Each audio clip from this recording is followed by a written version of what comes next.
नमस्कार, मैं हूँ रीमा सिंह और आप देख रहे हैं मेरे साथ नेशन वन। जो योग गुरु योगा सिखाते हैं, जो योग गुरु कपालभाति करते हैं, आज वही योग गुरु सुप्रीम कोर्ट के सामने हाथ जोड़े योग मुद्रा में नजर आए हैं। क्या है पूरा मामला, देखिए हमारी रिपोर्ट। पतंजलि भ्रामक विज्ञापन प्रसारित मामले में आज सुप्रीम कोर्ट में सुनवाई हुई। जस्टिस हेमा कोहली और जस्टिस अमानुल्लाह की बेंच ने सुनवाई के दौरान बाबा रामदेव और आचार्य बालकृष्ण से कहा कि आपकी बहुत गरिमा है, आपने काफी कुछ किया है। वहीं दोनों के वकील मुकुल रोहतगी ने कहा कि हम सार्वजनिक माफी के लिए तैयार हैं, ताकि लोगों को भी जानकारी मिले कि हम सुप्रीम कोर्ट के आदेश के पालन को लेकर गंभीर हैं। इस पर जस्टिस अमानुल्लाह ने कहा कि इसके लिए आपको हमारी सलाह की जरूरत नहीं।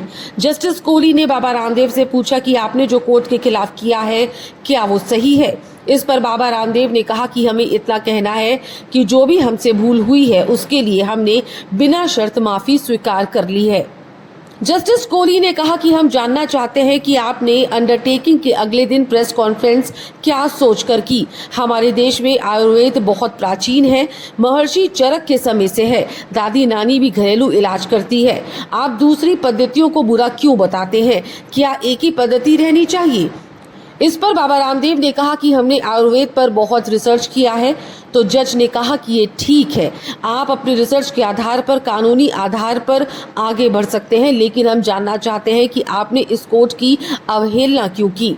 इस पर बाबा रामदेव कहते हैं कि हमें कानून का ज्ञान कम है, हम सिर्फ अपने रिसर्च की जानकारी लोगों को दे रहे थे, कोर्ट की अवहेलना का उद्देश्य नहीं था।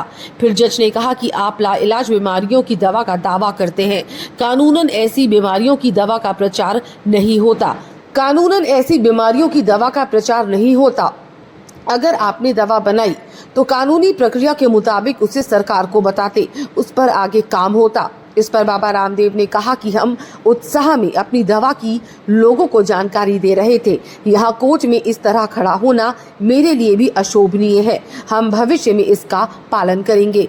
जस्टिस अमानुल्लाह ने कहा कि आपको एलोपैथी को बुरा कहने की जरूरत नहीं थी, आप अच्छा काम कर रहे हैं, उसे करिए, दूसरों पर क्यों कुछ कहना। इस पर बाबा रामदेव कहते हैं कि एलोपैथी और आयुर्वेद का संघर्ष काफी लंबा है, हम भविष्य में ऐसी गलती नहीं करेंगे। जस्टिस कोहली ने कहा कि हम ये नहीं मान सकते कि आपको वकीलों के कोर्ट में अंडरटेकिंग दाखिल करने के बाद भी आपको कानून का पता नहीं चल पाया, इसलिए हम ये देखेंगे कि आपके माफीनामे को हम स्वीकार करें या नहीं। इस पर बालकृष्ण ने कहा कि श्रद्धेय स्वामी जी का पतंजलि के काम से संबंध नहीं है। आपको बता दें कि अगली सुनवाई 23 अप्रैल को होनी है। बाबा रामदेव और बालकृष्ण के वकील रोहतगी ने कहा कि 1 सप्ताह का समय दीजिए, इस बीच हम जरूरी कदम उठाएंगे। इस पर जस्टिस कोहली ने कहा कि ठीक है, हम 23 अप्रैल को सुनवाई करेंगे। अवमानना के आरोपियों ने खुद कुछ कदम उठाने की बात कही है, हम इसका अवसर दे रहे हैं। Bureau report, nation one.